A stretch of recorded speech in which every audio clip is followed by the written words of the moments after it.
Hey, welcome to Guitar Knobs, the guitars, gear, noise, and nonsense podcast, hosted today by these knobs. Tony Dudzik, Pick Guardian. Jared Brandon Wound Pickups. Hey, it's me, everybody, Todd Novak. We are super happy that you are along for the ride of the Guitar Knobs podcast. Welcome. Yay. We've got an incredibly fun episode this week. I'm super excited for this. This episode is Recording Studio 101. All right. What to prepare for as a guitar player. All right, this is going to be super exciting because we have someone in the studio to help us along with this. Who is that? Who is this? Jon Fintel from Relay Recording. All right. Relay Recording is a fine establishment in the Columbus area. Very reputable shop, as I understand. Hopefully to be there soon. Maybe myself. Let's work out a deal. I'm just saying. Now we know why he's the guest. Right. No. He's a solid dude. And also you do a lot of actual video shoots and sound stuff for that kind of thing, right? I do. Yeah, I do. It's excellent. That's how we actually met on accident. That's true. This That was kind of weird, but That kind was of weird. kind of cool. At Yeah, the same time. I'm glad that actually happened that way. Yeah. As opposed to you answering the 15 emails I sent. No, I'm just kidding. Why do you It was have only two. Oh, he's a hater. It was only he two. is a Maybe hater. I bet No. you spelled my name wrong in We the all email. clear. I probably did. It is, And that's why I didn't user go error. through. User error. I can show you proof that he can't spell. This is yes, that's actually 100% true. All right, everybody. Do we have any announcements? Yeah, I have gentlemen? one. Yes, sir. So March, this month, is really no big deal. However, next month, I meant to say April. So all next the month, calendars are offended. there are a lot of guitar shows going on, everybody. Oh, yeah. Yeah, so like the, let's see. April in is April chock full. 4th, I believe that will be the Indiana Guitar Show. No, the 4th, I think, is Chicago. Oh, you're right. 4th is Chicago.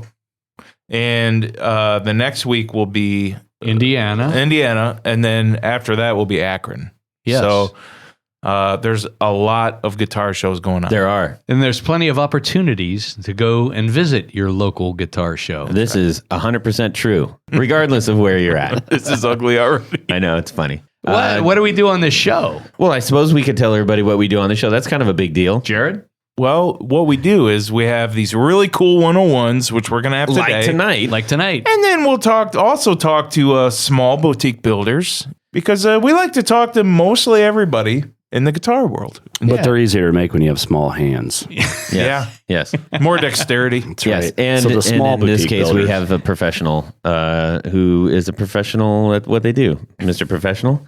All right. It's going to be a learning It's gonna be episode, great. everybody. Yes. Gonna be great. Learn it while you can. So let's talk about what we did in the music world this week, starting with Tony. Oh, for me? Yeah. Well, in the mail today was something that I think I find really cool. And I love ways to modify guitars without permanently changing them. Ah, yes. So I'm, as many of you know, a big Rickenbacker 12-string aficionado. Mm-hmm. And one of the things I like is the late 50s, early 60s trapeze style as opposed to the R-tail piece. Right. They're Explain easier. the R-tail. So the R-tail is like a cast tailpiece that has the letter R, obviously, for Rickenbacker. Mm-hmm. But the problem is, especially on the 12 strings, they are just a bear to restring. There's little tricks you can do, but I find that the old style trapeze ones are much easier to take it one step better. So the old style trapeze have 6 holes. You have to feed 2 strings through each hole. Really? Yes. And That's that makes it interesting. I really, did not know that. that can be a problem. So what I got in the mail today, there's a company called Winfield Vintage that makes essentially the same trapeze, except they put 12 holes in it. Oh. So what this Enterprising man with a drill bit looks like. well, not only that, but the bracket that holds the tailpiece in place Right. is drilled for, obviously the big hole is for the strap button, and then the 2 small holes match up with the existing holes in the thing. Nice. So you don't have to. Do new No holes. drilling. There's It's no just- drilling. it's You just pop this you're on. just bettering. No Swiss cheese. That's what they should put on the package. No drilling, just bettering. no. Have you Swiss tried cheese. this? Have you tried this thing? I've used other trapeze ones before. I haven't tried this a particular 12-string one. that particular one. I will. I'm just curious how it works with the 2 holes and the It makes it strings much. vibrating on that little. Well, I mean, I've used other trapeze tailpieces like this, and I don't notice any harmonic difference or anything. No problem like with that. strings breaking or anything. Well, that's a problem with only 6 holes. If you Yeah, break that's what I one of the strings that go through the holes, you have to replace both of them. With this, What a Since- silly thing. Why? that's the way they did it. What That's can what I I'm say? saying. That's, But why do that? anyhow, All so right. this came in the mail today. I'm really happy with it. Or bare minimum, just make it a slot. Just make 6 slots instead of 6. Wow, man. You missed your calling. I know, right? Wow. I could have made $1 million. This week's you could've product come up with that. development. I could have been somebody. Anyhow, so that's going to go on a RIC 12, and I will let you know how it works out. I think it's going to work out Brilliant. just fine. I love it. All right, let's hear from John. I recorded a band. there was a right. guitar So- in the band. There were plenty of guitars in the band, and Was it I think 38 special? The coolest thing I did, though, Tony, you had your one already. You wasted it, and here we are Simmer down. already. We're Simmer down, 15 minutes fellas. in. He's not used. Okay, just okay. relax. Okay, All right, I won't pounce on him quite so much. Anyway, for the lead track and a couple other tracks, we used my little PV solid state from 1980 something, and I just blasted the input, cranked the gain up, and it was like a fuzz. It was Right. fantastic. Which model PV was it? Like a Bandit or something Oh, like that. yeah, It's- dude. 65. Yeah, it's That's a good something, amp. and I just cranked the thing. That's what I And, started with. and the last time I used that amp was on. I did vocals for. I don't know if you know the Warren Flints. They're a local band. I've heard of They the tour Warren Flints. nationally. They're pretty good. WORN Flints, not Warren Flints. Right. Right. I don't know who Warren Flints I don't is. even know. Anyway, so yeah, I used that on his vocals on that record, which is that Clementine record. Mhm. And this time I used it on a lead track, Huh. and it was fantastic. It sounded great. Awesome. You'll hear it eventually. It'll be everywhere. I'd like to hear it when I come visit the studio. Oh, okay. Can I do that? Yeah, for Okay, sure. Awesome. You should play through that thing. It's funny. I'd It like sounds to. better than it I should. used to. That's what a I great started out amp, with. actually. Yeah. Anyways, I wanted to do. I just want to interrupt our normal programming really quick. We have somebody else in the studio. The question has come up several times, like, why don't you have female builders or female guests on the show? It's not that we're trying not to. They're just I Few haven't and found far any. between. Yeah, so if you are, They have standards let me usually. know. Let me know. And yeah, probably standards. But we have. Do you want to introduce your friend here? Oh, this is Mick Martinez. And Mick Martinez is in a band called Snarls. Snarls, but she's a guitar player. And I would just like to know, Shredda. and the rest of, I think, our audience might like to know, just out of curiosity, what do you play? What is your guitar? What is your rig? Just tell me your guitar and your amp and maybe your favorite 4 pedals real quick. I play a Fender Mustang, the blue with the tortoiseshell pickguard. Sonic Okay. Blue. Yeah, that's what Yeah. I'm talking All about. right. It's covered in stupid stickers too. Yes. Punk. And I play that through a Vox AC-15. My favorite pedals, your Walrus hat actually reminded me of this. I love the Walrus Voyager, and also I don't know how to pronounce the brand, but it's like NUX. I don't know if they just say Nux or whatever, but it's like this $20 chorus pedal that I got used, and it's actually really amazing. Nice. I love it. That's Yeah. I've never heard of that one. Of course. Yeah, that's about it, I think. Okay, that's cool. Well, thanks for sharing that. Of course. All right. No one escapes the podcast. We should say that she's taking some photos for John and for his She is. studio and yes. So there you go. Thank you for swinging in, and I think yes, she's taking off now. Everybody, so say goodbye. Bye-bye. Goodbye, Hey there. Mick. Thanks for sharing. Pleased to meet you. I'll miss you most of all. All right, Jared, what do you got going on this week, bud? Oh, man. So I got this awesome new amp, man. Actually, it's a very old amp. This particular amp is from 1978, and the brand is Premier. I think it's pretty much considered a practice amp. It is solid state, but I took a risk. I got it off Craigslist. Yeah. And that can be risky. yes, it can. But this thing is unmolested, untouched. Not it was. What's the speaker configuration? I believe that's a 10-inch speaker, or maybe it looks to be a 10. Yeah, it's a 10. A single 10? Yeah, Just it's a one combo. 10. Oh, okay. Yeah, combo amp, and it's very old. And when I got it, the reverb didn't work, and the pots, like the volume and tone, were all scratchy and messed up. So I pretty much took it apart, and I got my contact cleaner out, and I cleaned up all everything, and I took the reverb apart. I got the reverb unit out, and I was really surprised when I read this label on the reverb unit, and it was somewhat, I'm not going to even say what it said, but it was made by a factory in Wisconsin. And Yeah, well, we can. It was a very interesting thing that was said. I remember you showing that. yeah. So anyway, it's a very interesting. Rather nefarious label, maybe. Back then, this wasn't like a high dollar amp, but Yeah. everything about this amp is considered high quality today. Like Interesting. everything was like I saw the pots and the things and all that stuff, and saw some German transistors and Yeah, no alpha pots in that thing. no, probably. it was all pretty much high quality stuff. Where is it made?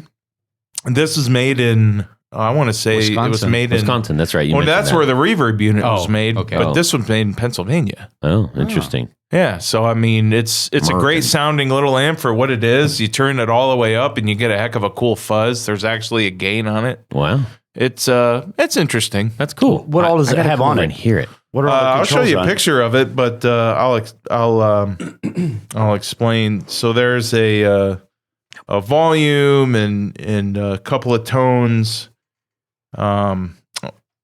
There is all the way to the right. There is a gain. You can also plug a foot switch in. Yeah, bass, treble, volume, What and is the foot switch for reverb? Or is there a tremolo on it as well? no tremolo. Or vibrato? There is a reverb, and you can Mhm. control the depth, of course. And then there is also a foot switch for the gain. So you can, yeah, That's kind of cool. yeah, it is. Not A gain is that's sort of odd for that era. Here it is. Here's Maybe a- like a unless second it's a- stage gain kind of thing. Yeah. But it's a great amp, and it's pretty darn clean. It looks really cool. It is, and I think I have an air conditioner that looks like that. Yeah. exactly. It looks like a Yeah, it's cool. humidifier. You know or what that looks something. like? Yeah, It right. looks like if the rat was an amp. If the rat Exactly. pedal was an Totally amp, that's what what it it looks looks like. Yeah, For I mean, real. So I mean, it was only I 50 like bucks. I drove 40 minutes to get it, but it was only 50 bucks. I'll give you 51 for it. I'll let you borrow it for sure. I'd love to play it. It'd be kind of Oh, fun. absolutely. It's great. Especially when it's all dimed How out. about you, Todd? What's going on in your musical What's world this happening? week? In my music world, let's see here. Shoot, just last night I was looking at the guitar rig and I had some work to do, and I said, I'd much rather play guitar. So I went over, and right now in our band we've got a sort of an early Ramones length set. So it's short. We come in here and we smack you in the forehead with a little 2x4, and then we run. And a couple friends, Tony has been like, "You need more songs." I'm like, "We got songs, but How many songs do you have? 2. Right now we're playing a set of 8. It's like 20 minutes. Yeah, you could use a 25 few minutes, more. 25 minutes. Just Depends, take a long depends how many break. jokes you tell. Take right? a long We could. break in the middle. Yeah, we could. Or So- extended solos. So anyway, You so I change said, your you know strings, what? and that's part of the act. I'm gonna get some new stuff here. I'm gonna see what happens. You want me to write a couple for you? Absolutely not. Okay. And I knocked out two that were. I was like, holy moly, these are actually like real contenders, not like just like, hey, maybe there's something here. Like almost full songs. And Wow. I shot them to my pals, and everybody's like, holy moly, what the heck? This is fantastic. Let's knock these out on Sunday. We give Todd a hard time about songwriting Yes, and you all do. that, but let me tell you something. It is extremely difficult to write a song. I've been playing for 30, 40 years. I don't know how to write no song. So I just wanted to That's put a that double out there. negative. I don't know how to write no song. or speak no Which English. means you do That's right. know how to write no song. I don't. Which, I don't. Yes. So, Anyways, I I appreciate admire that. you. I admire you. I thank you for that, Jared. So anyways, that was really exciting because I Me was not like, so much. it's like, hey, boom, here's 2. Yeah. I only wanted 1. That's good. Yeah, I was excited about it. All right, It's a enough twofer. jibber jabber. Yeah. 1, 2, 1, 2, 3. 4 on the floor. All right, John from Relay Studios. Todd. Give us your 4 on the floor. Okay.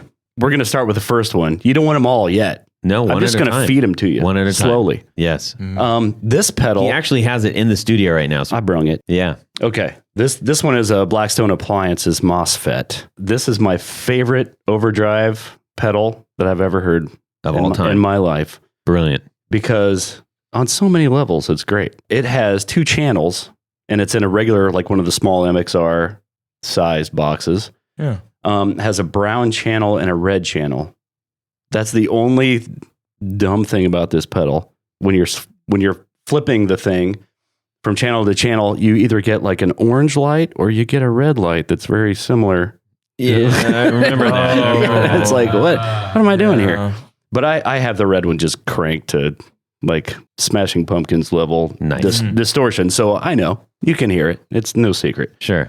It's a MOSFET pedal. So that's where he gets his overdrive, is a bunch of, like a number of them, a chain of them, Right. all distorting a little bit as opposed to like the diode flip thing. And, Right. You know, so you don't get any of the fuzzy business on top. And it's been my go-to since I got it. And I never heard the thing, but I just read about it. And I thought, I'm going to get that. So I got it, and it just blew me away. And it has these little, like the knobs are not knobs, they're these little screws that are inset. So I'm the guy. very industrial.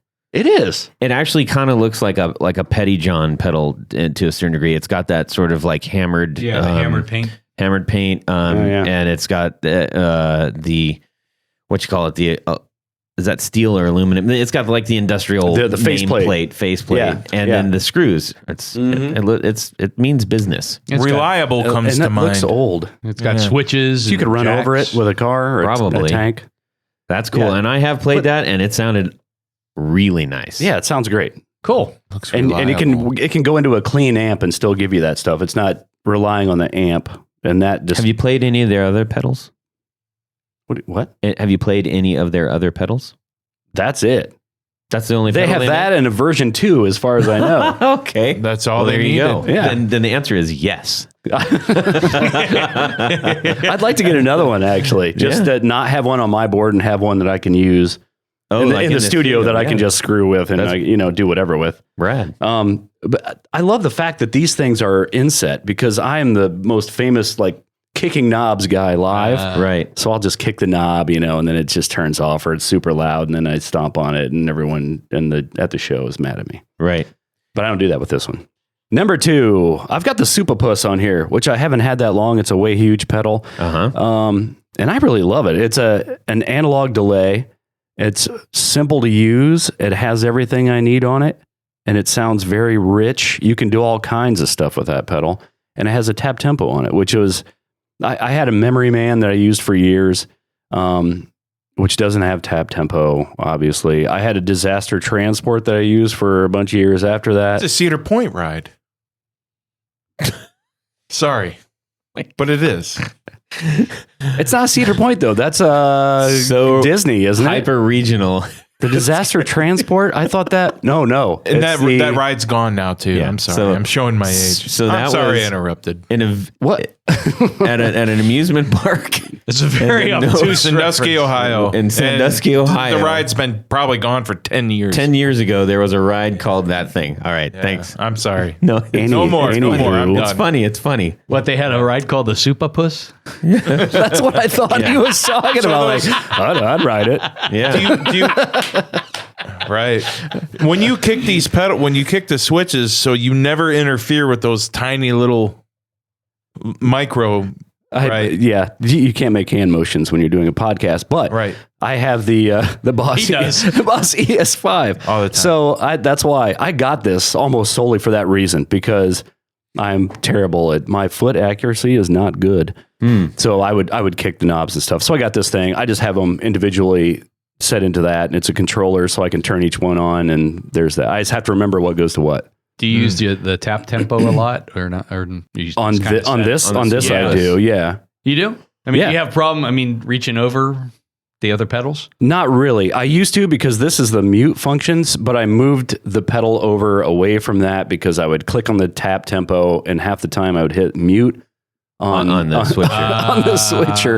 Yeah. And then I'd get real mad when I don't have a temper, but when I do that, I just want to chuck this thing across the room. Gotcha. I gotcha, man. Yeah, so I do the tap tempo on that, and it's great. So what made you go for the Super Puss? There's obviously loads of pedals that do that thing.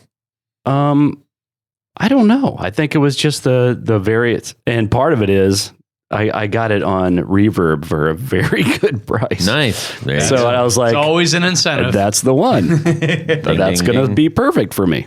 Right on. It So looks cool. It's a great looking yeah, it's pedal. and it's a beautiful solid looking as a rock, pedal too. It is, and it has like the depth and all this crazy stuff you can do with it, and you can do the different delays that you can change with this. Donk. Right. This button is There's a middle button that you can select. the between feedback your button. You delays, can yeah. depress it and change. The Look it up, divisions. listeners. Yep. That's right. Look it up. All right. What's next? This warped vinyl Chase Bliss. by Chase Bliss, which is way more pedal than I should have.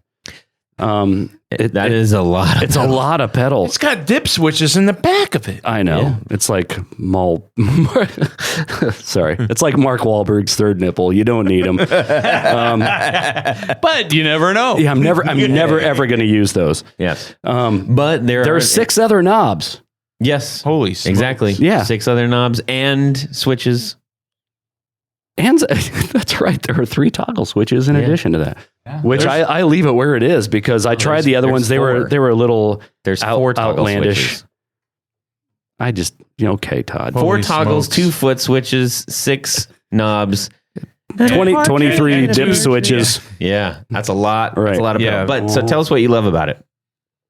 It just does that warpy. I mean, it's called warped vinyl. There's a reason it's called that. Yep. It does Yeah. it does a thing that does a modulation in the middle, but it's a timed thing. So it's not a continuous sine wave sort of chorus that Right. it gives you. It gives you something that has a shape to it that moves at one section As and if then, it and was then doesn't. actually warped. Yes, and you can change the speed of that, the depth of that, all kinds of stuff. It has again 6 knobs, Yeah. and a bunch of toggles. It's Yeah. crazy. I don't know everything that it can do yet. I haven't had it that long, but I know a guy, and a guy helped me with Brilliant. the price of that. Nice. And that's Yeah. why I have it. Nice. Cool. What's number 4? Number 4 is the Ghost Echo by Earthquaker Devices. Good pedal, man. I love that pedal. It makes everything just big and juicy. I like modulation a lot, obviously. Yeah. Especially in the band that I'm playing in now. That is a very big part of it. That's very So- cool. So you're the color guy? Big spacey. I'm the rhythm guitar guy that's just filling space, sort Yep. of, Okay. and putting down the chords. Gotcha. And that thing just gets large, is what it does, and it creates Yeah. a lot of space. It's It's a fantastic. no-nonsense pedal. It is 3 knobs: Yeah. depth, dwell, and attack. And the fact that it has attack on it is pretty cool because you could actually dial up like a slap back kind of thing. It's emulating a spring reverb, so Cool. it's pretty cool. Right on, man. I think 2 things worth mentioning. If I had a foot switch pedal, I think based on what you were saying about the foot dexterity, I think I would probably be clever and write laces out on it. Anyways, and then the other thing was stupid joke. Sorry, Tony, I stole your It's stupid Fintel, joke. not Finkel. Stealing my thunder, man. You're stealing my thunder. No, but it's worth mentioning, and I think this is kind of important because you didn't just say, I think I'll just have these pedals. I asked him if he had a specific pedal, and he said, well, let me check in my closet. And I opened up the closet. I'm like, oh my God. There's like, 150 pedals in there, maybe? I don't. Man, There's a lot of pedals. 100. There's a lot of Probably. pedals in there. Yeah. It looked like it was in the back room of Guitar Center. And so the fact that you chose these, I think says a lot. It's top That's all I'm saying. of a big heap. It is exactly. And there were so many there were others that I was just like, yeah, I don't know. Yeah. That I one's could pretty definitely spend some time with that Warp vinyl for sure. For sure. Yeah, It's I great. love that stuff. Yeah. I think it's there. We mentioned the Deco, the Strymon Deco. There's probably a few similarities in there for sure. I think those pedals are probably like, people toggle either between one or the other of those, and several other sort of warped sounding things. Anyways, let's talk about, so you're gonna record 101. All right. We're going into the studio with you, John. You are going to help us out. How long have you been recording people? 6 months. Do I have? Yeah, that's right. Say that. I just started. Let's see. Do I really have to go into this? I graduated from recording school in 1994. All right. Yes. Yeah. All right. Okay. So that didn't hurt That's that not bad bad at all. I was 13. No, you were not. I know was. that The for a youngest fact. graduate ever. I was so smart. The Doogie Howser of producing and engineering. Now, what I will say, we won't, go on and on about you, but I will say that when I was looking for a place to record in town, every single person that I talked to either mentioned your studio or said, I went there once and I've only gone back there since. And one of my closest friends, Billy, shout out to Billy real quick here. Hey, Billy. He's been in several prominent bands in the Columbus area, and he swore up and down for your work. So Nice. Thanks, Billy. I knew I it liked is a him. tough market. I out didn't know there. why, but It's a I knew tough I liked market. him. And when that many people vouch for you, you're doing something right. So Cool. put that in the bank. All right. Let's get down to this. I roped him into this because of all of the things that I heard about him, as I just mentioned. So I figured he's got experience. I went down to the studio to check it out, and we had a great time. We had, you showed me all around. You have a really nice studio, all the tools that you had access to, and like loads of amps. And it made me think, okay, you are somebody, as a guitar player, especially somebody who is probably keen to what are the needs of a guitar player in a studio. You're not just the guy who's recording. You probably have a slightly unique perspective on that. So I know a lot of our audience has never been in the studio before. A lot of them. I know that there are several people who have been in the studio. There are people who probably were traumatized by that experience. And some people who have been like, man, I've gone in the studio all my life. And I bet you we're going to talk about some things that might be new information for these people. I've been in the studio many times. Every time I feel like it's the first time I'm going in. I always feel like, what am I doing? So we have a whole bunch of questions we're gonna hit you with. All right. And we're going to try to approach this as much as we can from, as we always do, a learning standpoint. Let's go for some questions here. All right. I'm the person who's going to go in and record. That's the perspective we're going to take from it. All right. Number one, John, what do I need to do to prepare my guitar to go record in the studio? Most common thing that's overlooked is not having your guitar intonated before you bring it in to record. So if you're playing a part that ends up going up like 12th fret, not even that high, 7th fret or something like that, it's going to be out of tune. For like you could tune that guitar all day, and if you play something up on the fretboard, it's going to be out of tune. Okay. And that is a real pain to get around. Let's just very briefly talk about intonation on a guitar. Like, we won't deep dive on it, but So intonation is basically changing the scale length based on the string slightly, enough so that everything plays in tune. And what you're talking about is most notably on the G string. If you play, the G is notorious. If it is not intonated properly, it just goes sour. Oh, yeah. Really, Especially really on fast. a Gibson, oddly enough. Yes. They're the Absolutely. worst with the G Sometimes string. you can't even tune it right. Yeah. Well, they G is in the name of Gibson, so I think that's all. It's part There of it is. their strategy. all right. So So basically, it's the adjustments usually at the bridge, although the little they're- saddles that are sitting in there with the and groove in you it. can slide them back and forth, and basically you start. Usually, your high E is the actual scale length. So if it's a 25.5 inch scale Fender. The distance from the nut to where the string sits in the saddle is 25.5 inches. Right. And then the strings vary from there. And usually like your low E is back a lot further because Right. the thicker the string. And that's why they're all staggered. Correct. So for an in-depth understanding of how to intonate your guitar, all you got to do is go to YouTube, and there's like 10,000 videos on It how has to do a lot that. to do with the 12th string or the 12th, The 12th fret. fret. Yeah, that's Basically that's the the- midway point between your scale And if- for right. the most part. If you have a loose tremolo or a Floyd Rose or something, that could be a nightmare. Yeah. Especially if you're going into drop D or something. Agreed. So take your time and learn all about that, because that is one of the fundamental things that can help your guitar tone out. And get a good tuner. And get a good tuner. Yeah, it has to be very accurate or it's just not going to work. That's true. Right. Yeah. That's true. And fortunately, there are loads of those available now. It didn't used to be like that, but now there are. And there's plenty of great ones that you can download as apps for That's true. for your phones. That's true. Yay. All right. It really, a tuner pedal should be someone's 4 on the floor because it's seriously probably the most important pedal. Yeah. It might be. It might be, but Not- it's not in your very band. exciting. Not my band. Oh wow, dang! Latent slap. All right. And So- what about what else? What about strings? If you're going to change the strings, you should change the strings, but you should do it the day before typically. Okay. You're paying for your time at the studio. Right. Well, you don't want to sit there and change your strings, although you can do it while I'm setting up the drums because you got Right. time. Yeah. But right. But getting to the actual like purpose of doing it the day before, does it have anything to do with stretching them properly? Yes, because if you just put them on and then you're playing, your tuning is going to be much more frequent. Gotcha. But it'll it's more still likely to go out of tune.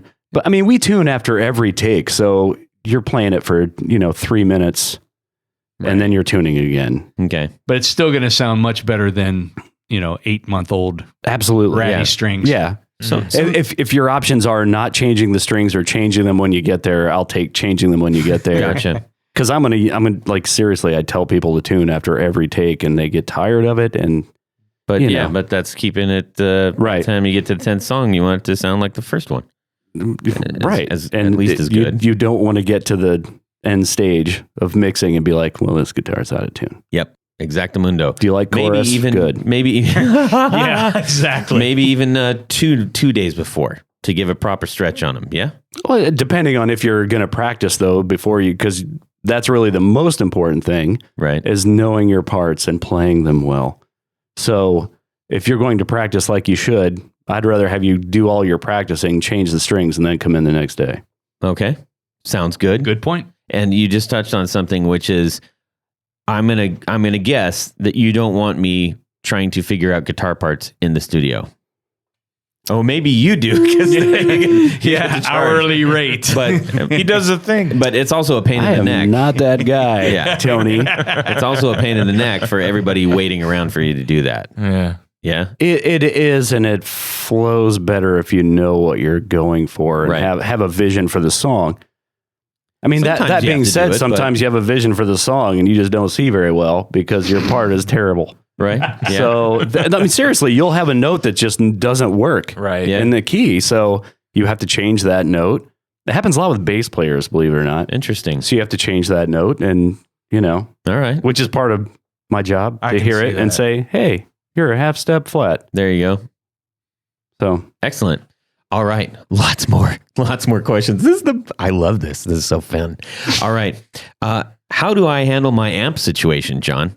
I play in my house, or maybe I have a live rig, or maybe I've got a Marshall stack or a Fender Twin.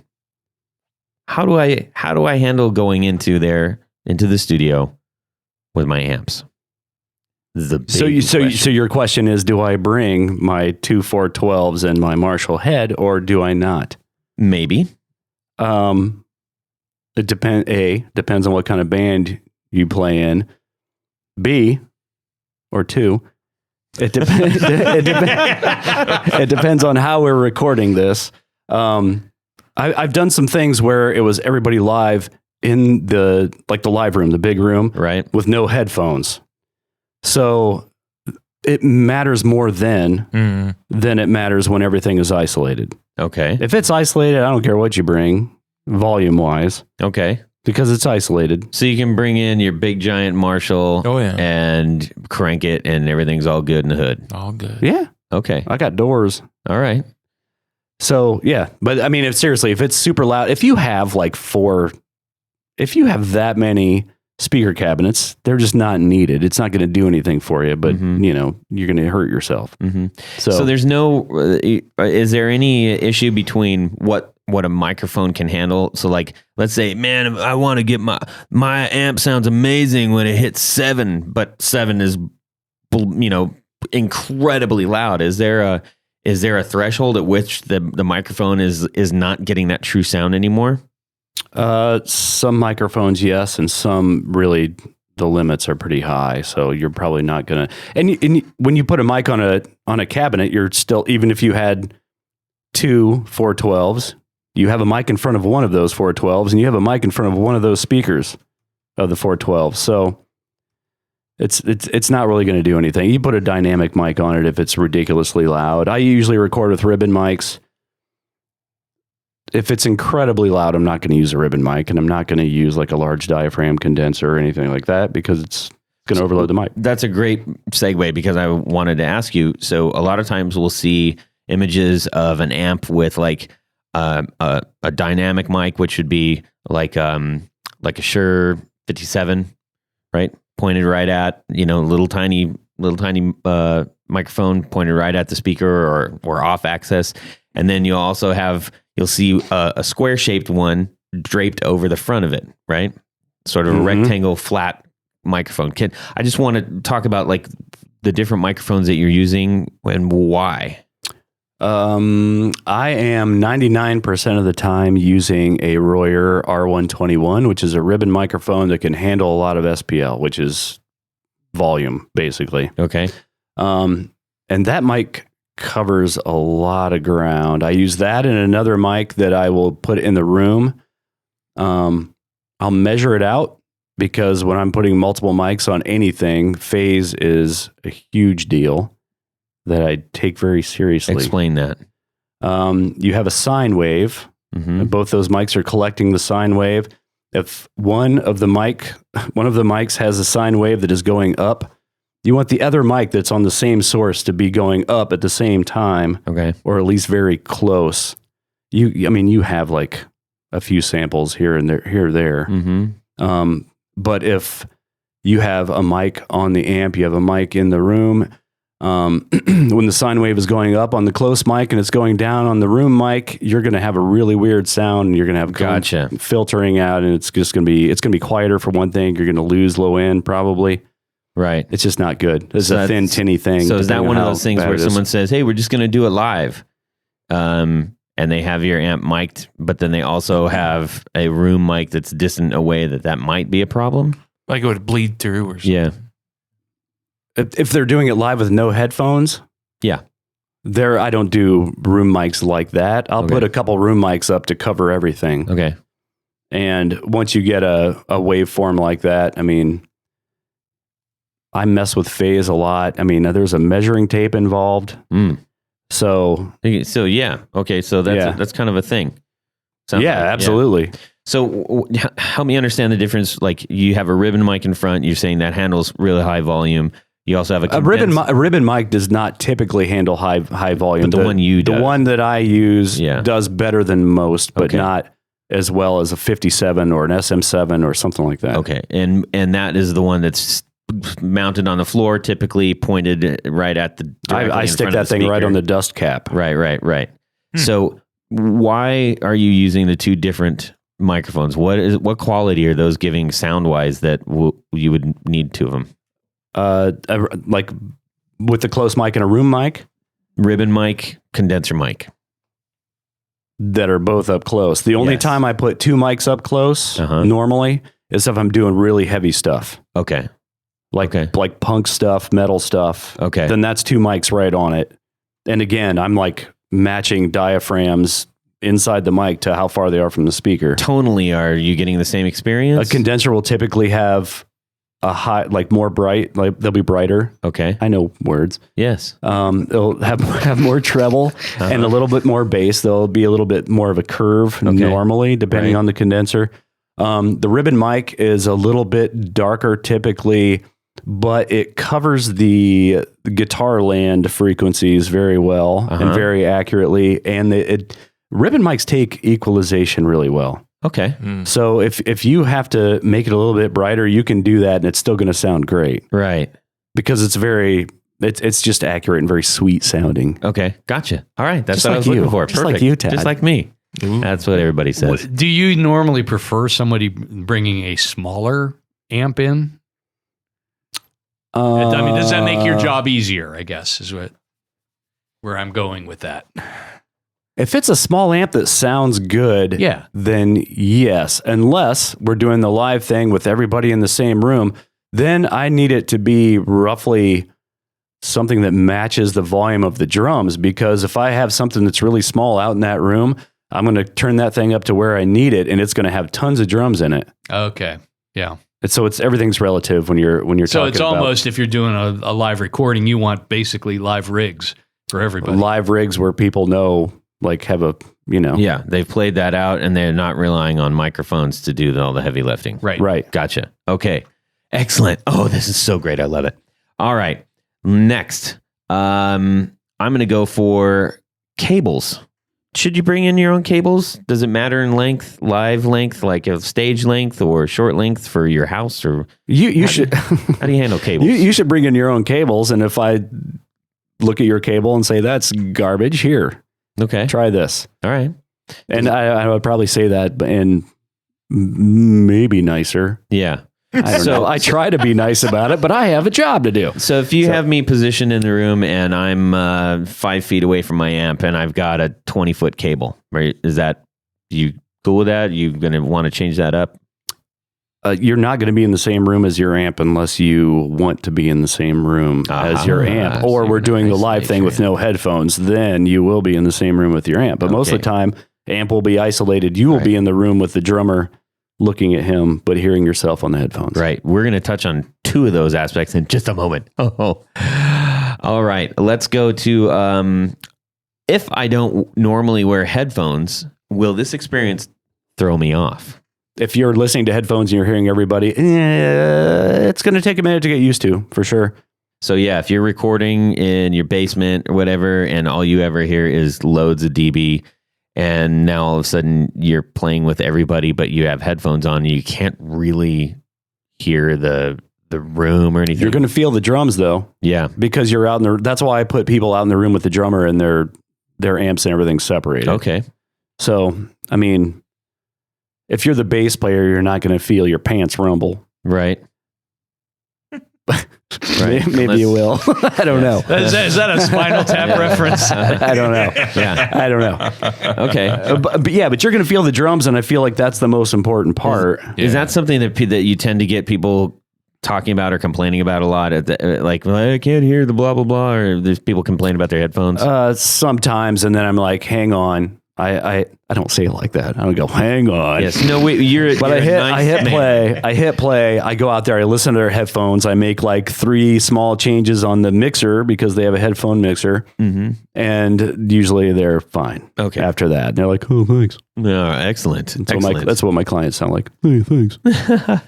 Let's go. Let's try this one. What's a general thing that you think people freak out about at the studio? A lot of times people have what is called red light disease. So as soon as you hit record, They freeze. you get like these cold sweats every once in a while, and after a few takes that usually goes away. So it's just one of those things. And I try to keep it very relaxed. So, I let everyone know it's like, we can do this as many times as, just relax.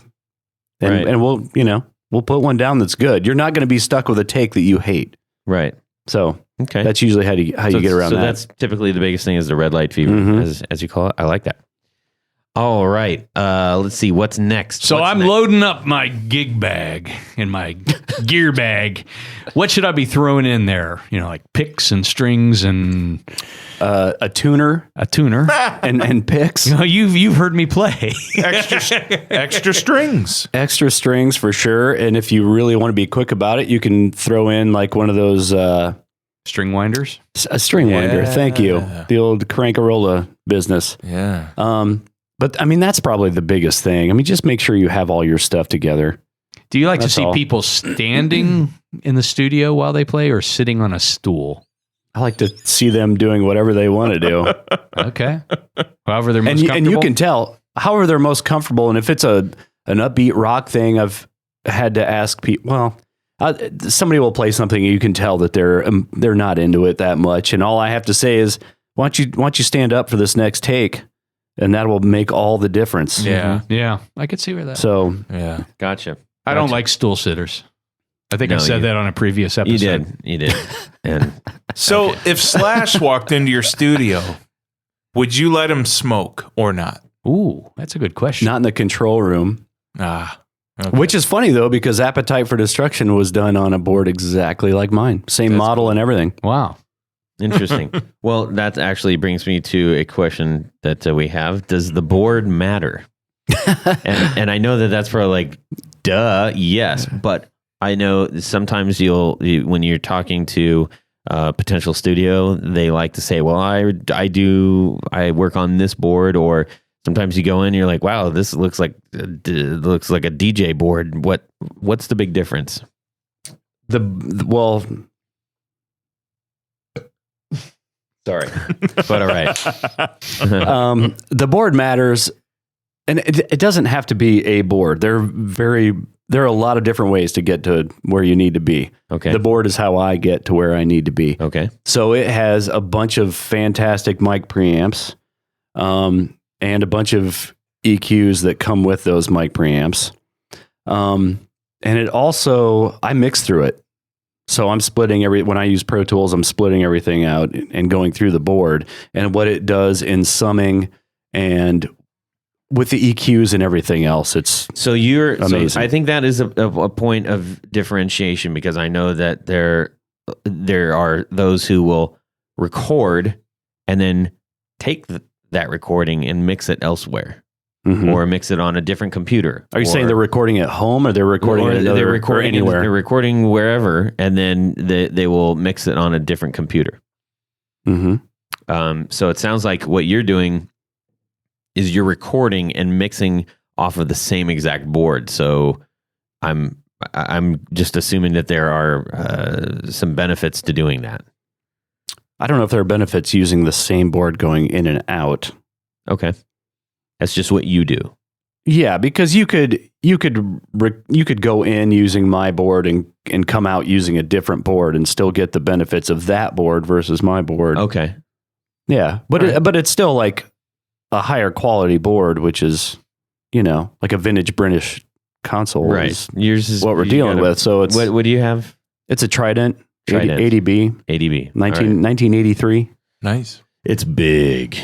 I mean, it's real It's big. It's it's over 8 feet, 750 pounds. Yeah. Jeez.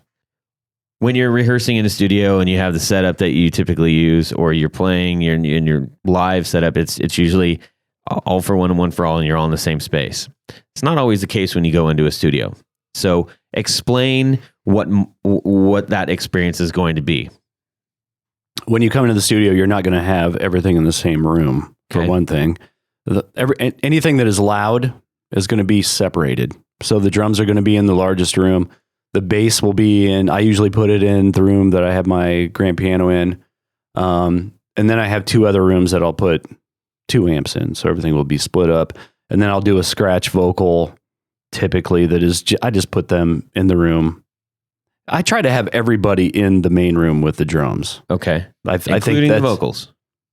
including the vocals, but we're not keeping those vocals. That's Okay. a scratch vocal. Right. Gotcha. That's just to get through the song. Right. It's to get through the song. Everybody knows where everything is, Some and mapping. Yeah. it also helps me because I'll know where things are in the song. I know where the verses are. I know where the chorus is, so I can make adjustments for that as we Okay. go. And if somebody says, yeah, this guitar goes in the second chorus, I can look at the vocal typically and get there.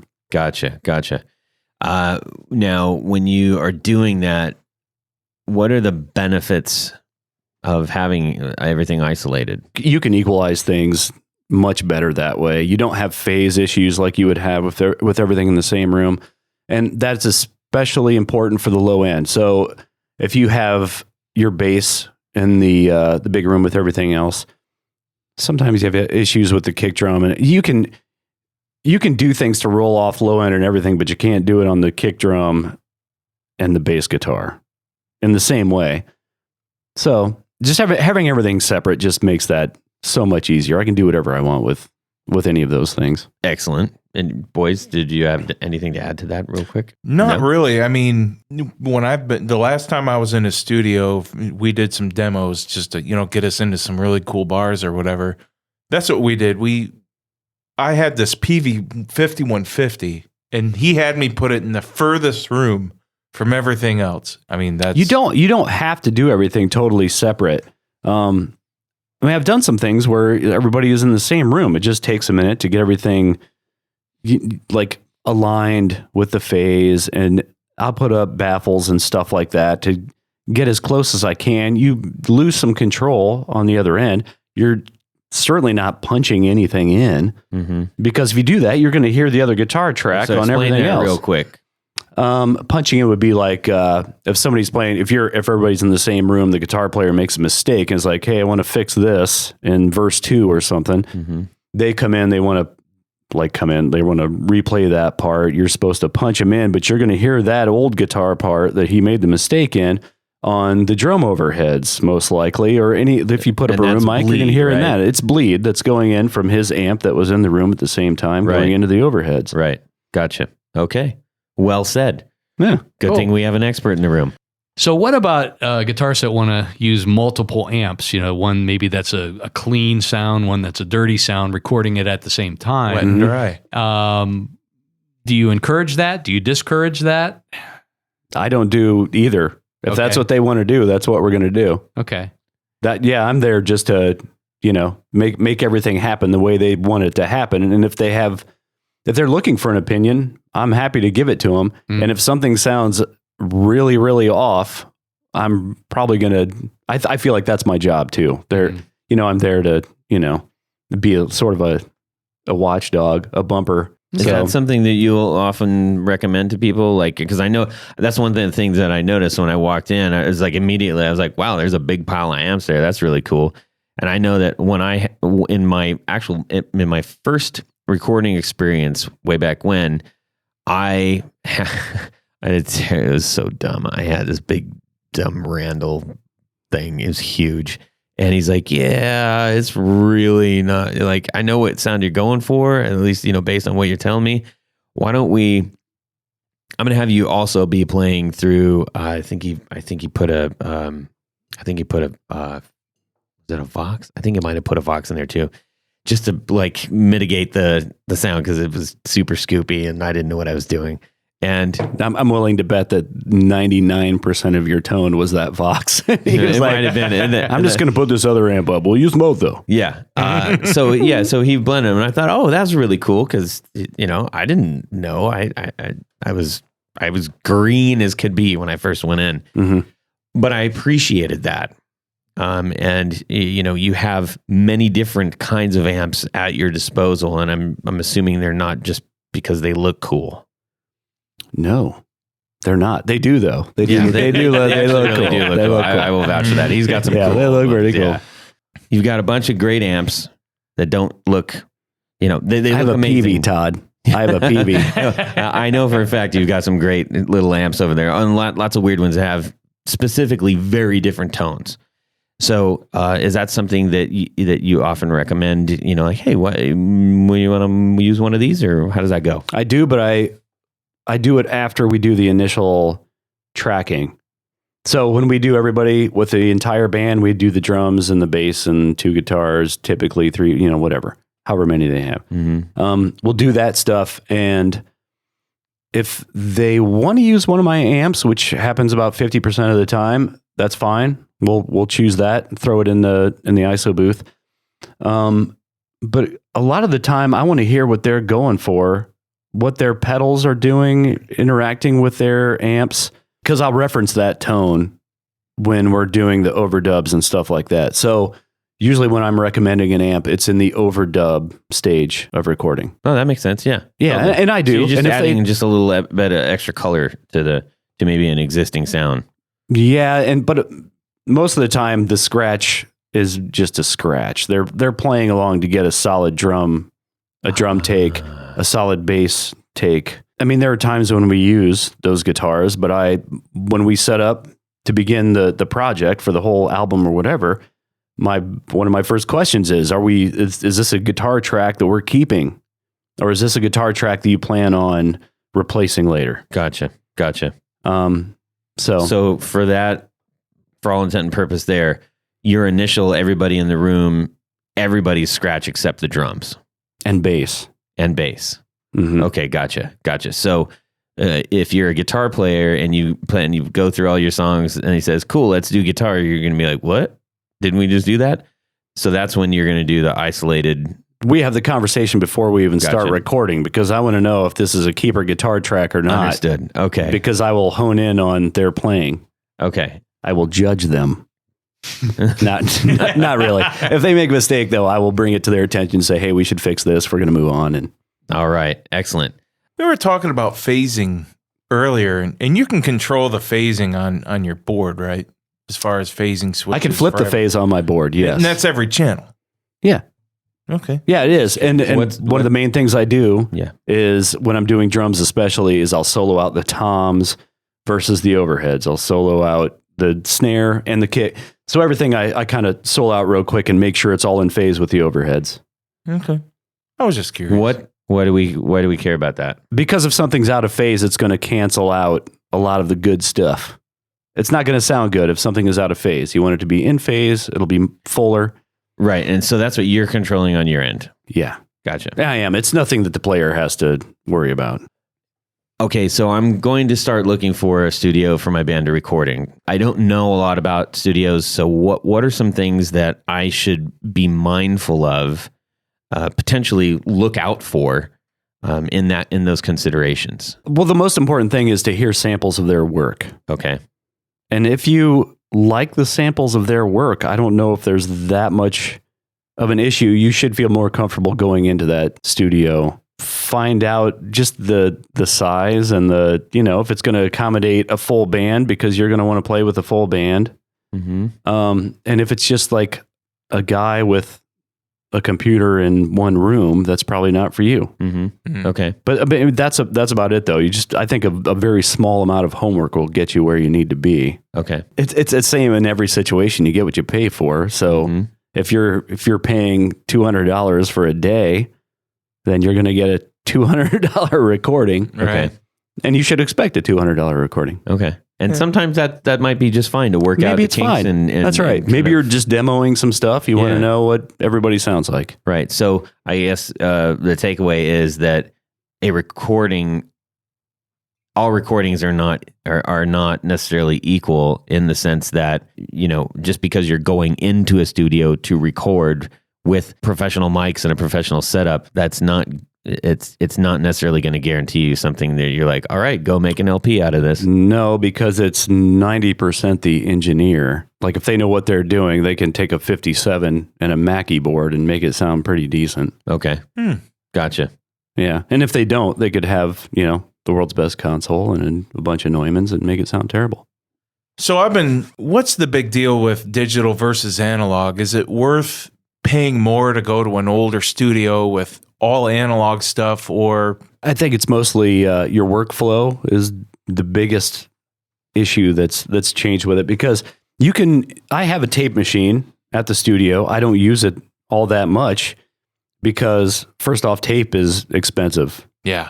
It's like $200 for 16 minutes or something like that. Oh my gosh. I had no idea. Yeah, unless you go slower, and then you get like 32 minutes for $200. Not as good as quality when you go slow, right? The faster the tape records, the better quality. It's noisier. You get better low end response. Okay.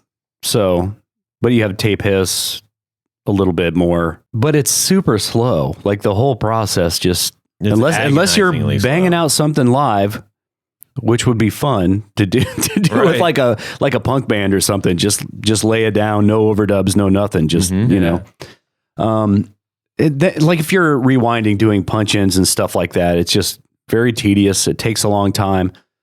It sounds good. Does it sound that much better? Because it does take you a lot longer. You're paying for tape. In my opinion, no. It's like quintuple the cost. It probably, Yeah. It's just the because old it's a school lot, way of it's a doing lot it. slower, Yeah. and there are benefits to it. There's one of the benefits that people don't think of is that time that you're rewinding and finding your spot and everything. You're considering your take.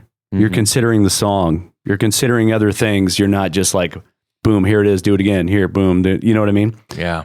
So, I mean, there's something to be said for that. Hassle, the general hassle of it is, I'm usually like, I can make it sound like that with a bunch of different things. So I don't know. Yeah. Okay. Yeah. The nostalgia in me and remembering smell. that kind of thing. All that stuff. The smell, and that sounds weird. No, but when you rewind or fast forward You a tape, smell you that get tape, that. man. Yeah, you smell the tape. It's like, It's like when you walk into a tattoo studio, you're like, oh yeah, I smell this. This is no, that's a thing. that's what? No, it is. It is. It is for me, anyways. All right, Tony. Yes. Why don't you round us up with this one here? Studio etiquette. What are the do's and the don'ts? Wow. And who sets the rules? My biggest rule is don't fart in the control room. My dad. That's did real. that. That's real. Yes, I it tell people is. that all the time. Anyway, studio etiquette. Just be respectful. Just like, don't come in and like put your feet all over my couch and stuff. That bugs me. But that's a stupid thing. Just clean up after yourself. The studio etiquette is not that big of a thing. It's just being a conscientious individual. That's all I ask for, really. Okay. Yeah. Yeah, and don't just like mess with everything in there like it's yours. Don't spill that's- beer on the That's sort of console. annoying. Yeah. Well, And don't set your beer on the console. Don't. That's so beyond facility management. And that's really what that is. Yeah. So how about if you're playing, the interaction between someone who's actually playing and you in the control room? Are there things that you find yourself you have to kind of coach people on the process or anything like that?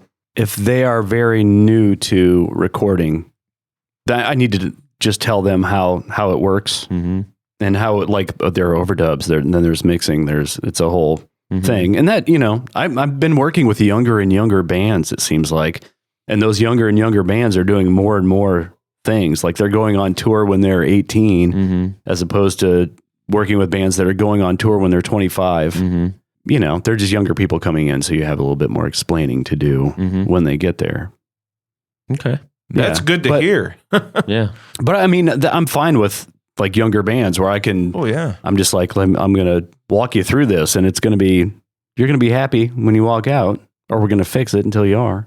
And then handoff. I know that this is also a big question. It's like, cool, I recorded, now what? What is typically a next situation where, obviously, that's a common question. It's like, we did this, what do we do? Right. Usually what I'd like to do, and that's pretty much what I'm doing 100% of the time now, is doing an entire mix and sending it to them. And they'll either send me notes on any changes that they want, or I'll schedule a set, which I'm absolutely fine to do, schedule a session for them to come in and we can just hammer everything out while they're there.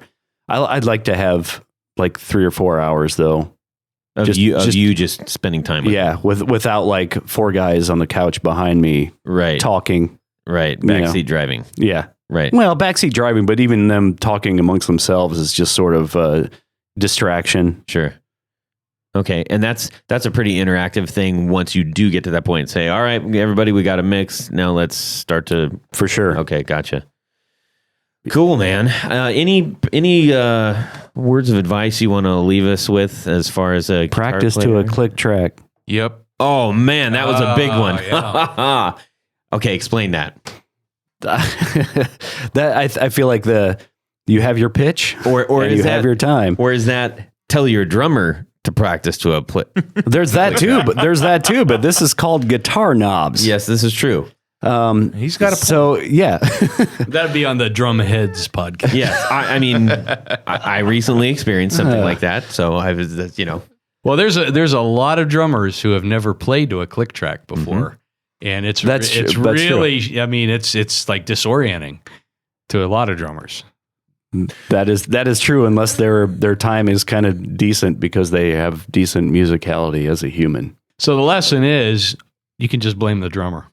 That's not the lesson. Know your stuff when you come into the studio. The lesson is if the drummer does a fantastic job and everything is to the click, has a great feel, and you come in as a guitar player and you're just way behind, you're lagging, or you're ahead of everything, you're just rushing everything. right.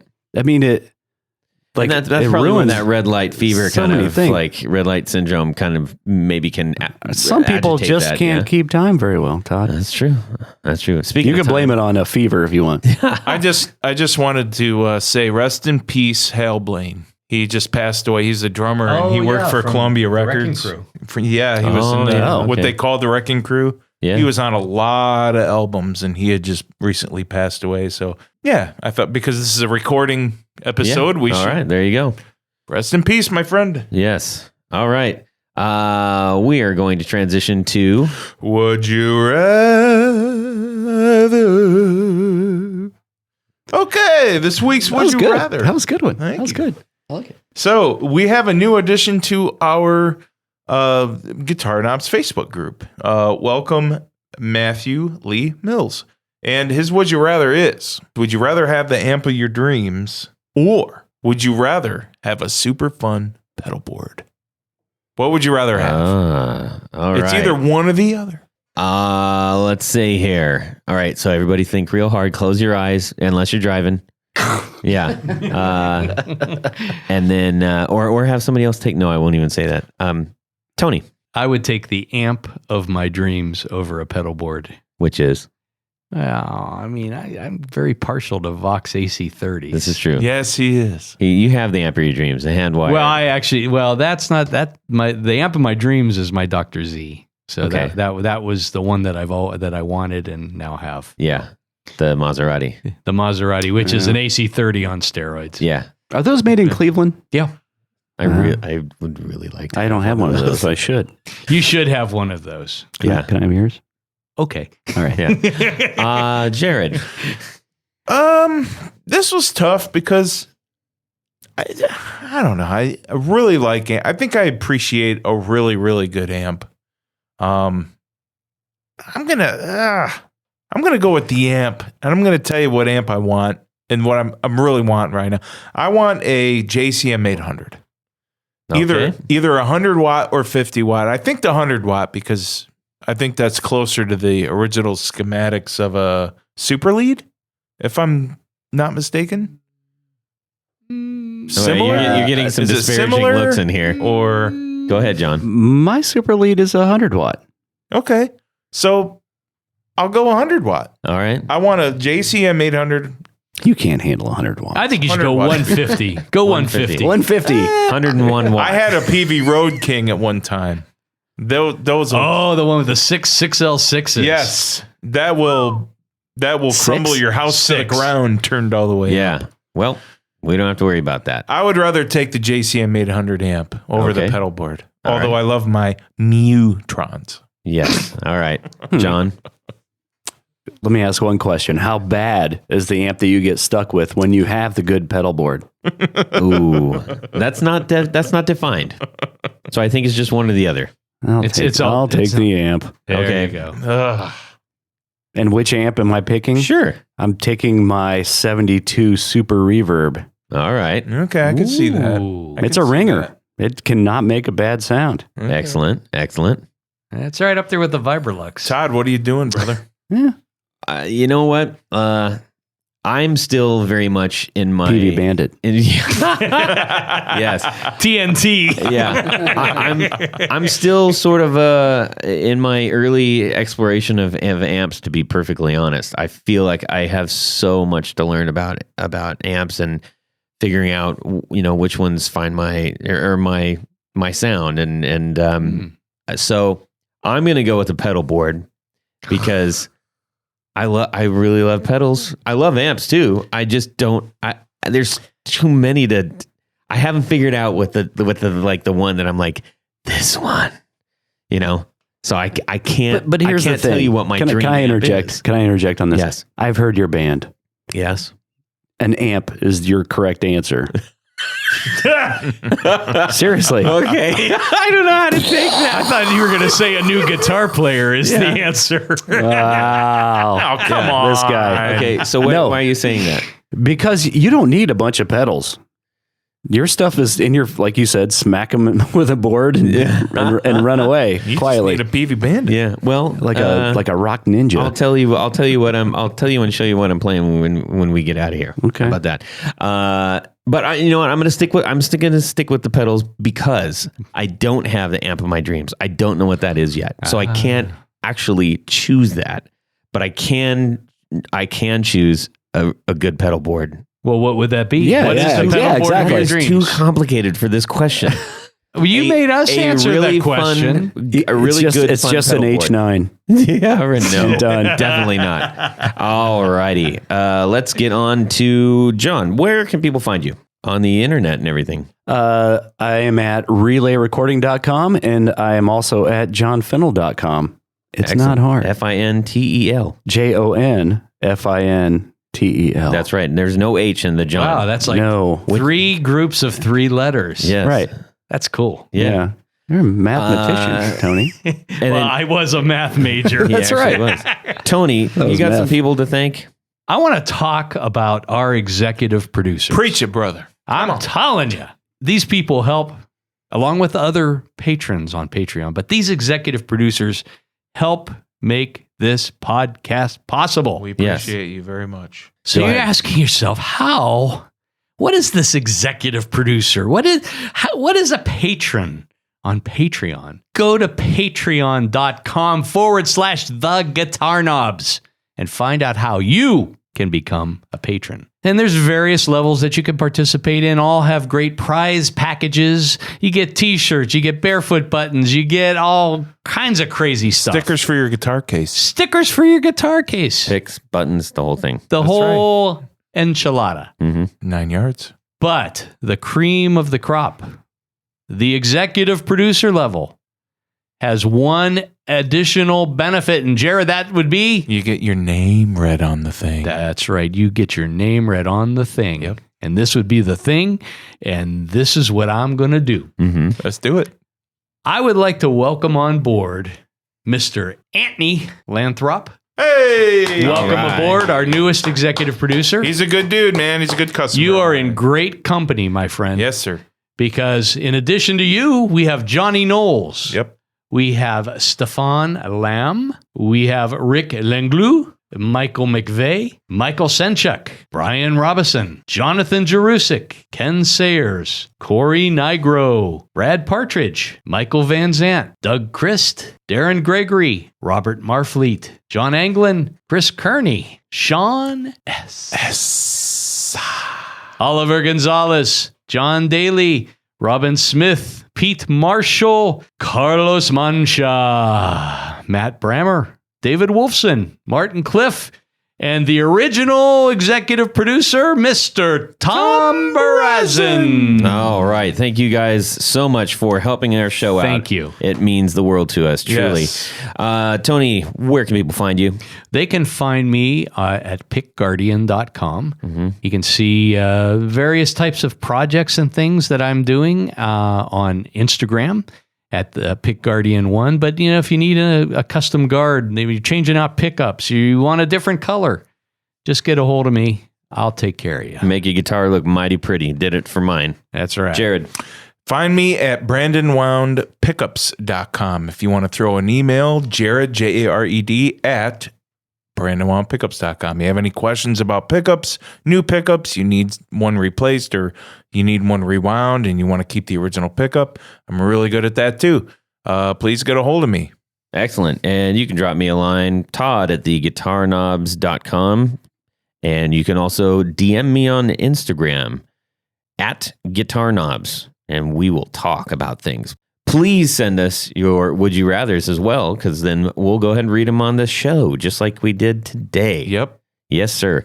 All right. Everybody, have a great Guitar Week. Thank you so much to Jon Fintel for joining us. Thanks, Jon. On an awesome Thanks for having me. 101. This is super fun. That was. And consider going in and getting your band recorded in the studio. Do it. Archive it. Yes, sir. And subscribe. Yeah.